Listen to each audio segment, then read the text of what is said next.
Halo guys, ketemu lagi di channel Teknoza ID. Akhirnya Xiaomi resmi juga bawa Poco F2 Pro ke Indonesia. The real flagship killer ini dibanderol dengan harga menarik mulai 7 juta atau lebih tepatnya 6.999.000 rupiah.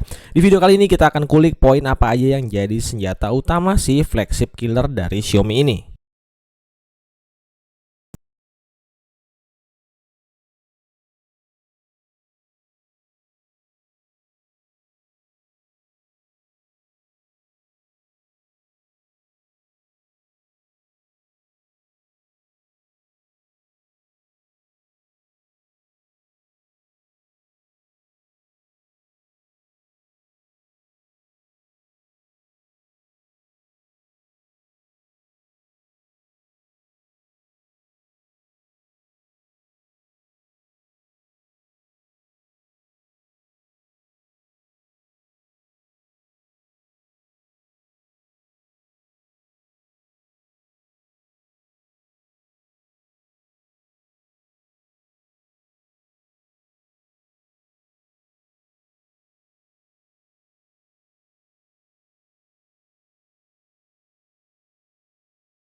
Softwarenya juga mendukung high resolution audio.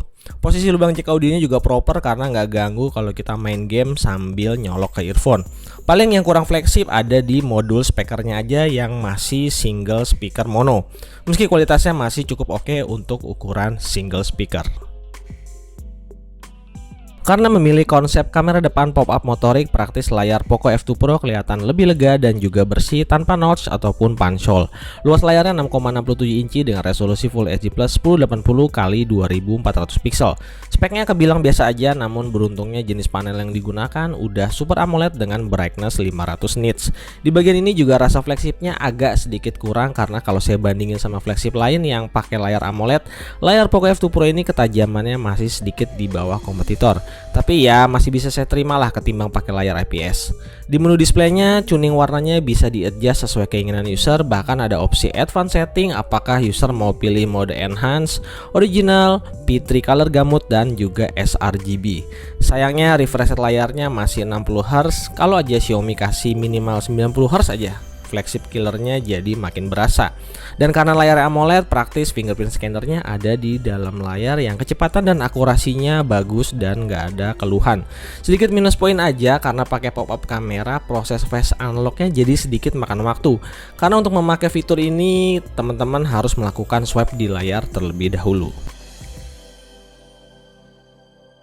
Poco F2 Pro berjalan di Android 10 dan udah tersedia update MIUI 12 via OTA. Buat yang butuh RAM dan storage lebih gede, wajib ambil varian tertinggi RAM 8GB dan storage 256GB karena Poco F2 Pro nggak punya slot eksternal memori. UI launchernya pakai bawaan dari Poco Launcher yang cukup enteng dan banyak kustomisasi, salah satunya double tap to wake up dan double tap to lock screen. Yang lumayan bikin awet tombol power. Navigasi di MIUI 12 juga terlihat lebih fresh dengan kehadiran control center yang sedikit terinspirasi dari iOS-nya Apple. Beberapa fitur update di MIUI 12 yang saya suka salah satunya adalah floating windows yang buat saya lebih kepake dibandingin split screen biasa. Paduan chipset Monster dan MIUI 12 bikin efek-efek animasi MIUI 12 jadi jauh lebih smooth dari MIUI 11 terdahulu.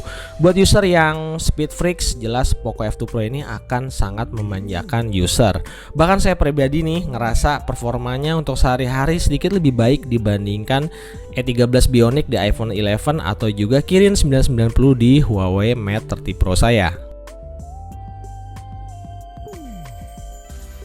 Chipset dan kecepatan adalah fokus utama nilai jual dari Poco F2 Pro. Dengan chipset terkencang saat ini, skor AnTuTu benchmarknya mencetak skor 553.000 poin, sedangkan untuk skor Geekbench single core-nya 914 dan multicore-nya 3259. Angka-angkanya tertampil di depan kalian sesuai dengan penggunaan real sehari-hari, di mana Poco F2 Pro bisa ngejalanin semua pekerjaan berat.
Ya, Poco F2 Pro juga bisa melakukan perekaman video untuk kamera ultra wide-nya.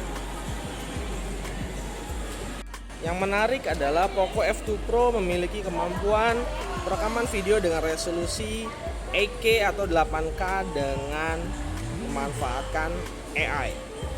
Di sini terlihat hasil bunganya itu ngejreng banget.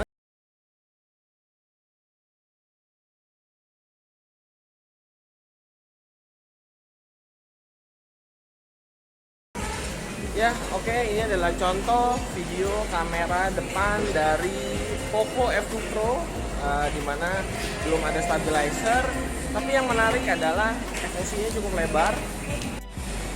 Ya, oke. Jadi yang menarik dari Poco F2 Pro adalah kemampuan AI kamera depan untuk video. Ini video color focus dan bokeh. Jadi ini pakai teknologi AI untuk tampilan saya berwarna, sementara backgroundnya tuh ya hitam putih gitu ya. Memang nggak perfect, tapi ini cukup oke, dan hasilnya sih terbilang cukup terang juga sih, cukup detail. Meski posisinya sebagai flagship killers, Poco F2 Pro memiliki fitur NFC yang memungkinkan smartphone dapat melakukan transaksi non-tunai. Dan selain masih punya jack audio 3,5 mm, Poco F2 Pro juga punya fitur Hi-Fi audio 24 bit 192 kHz untuk optimalisasi multimedia yang saya cobain sendiri lumayan mengangkat output audionya. Kapasitas baterai Poco F2 Pro 4700 mAh yang dalam sekali charging bisa dapat screen on time 10 jam dan dapat bertahan seharian dengan pemakaian menengah. Sementara charging 30 wattnya bisa mengisi baterai dari 10% ke 100% dalam waktu 1 jam 15 menit. Fitur wireless charging emang nggak ada di Poco F2 Pro, tapi saya pribadi nggak komplain karena memang lebih sering pakai charger kabel. Predikat The Real Flagship Killer emang cocok banget buat kasih gambaran secara menyeluruh dari Poco F2 Pro ini. Dengan harga mulai 7 juta, hampir semua fitur yang ada di smartphone ini bisa jadi racun mematikan buat calon user yang cari smartphone kencang, tanpa mengorbankan fitur-fitur esensial pada sebuah smartphone premium. Untuk kualitas kameranya meski bukan berada di top level, namun kalau sebagai basic user sebenarnya ini udah lebih dari cukup. Tentunya ketiadaan OIS bertujuan untuk mempertahankan agar harganya nggak overpriced. Apalagi software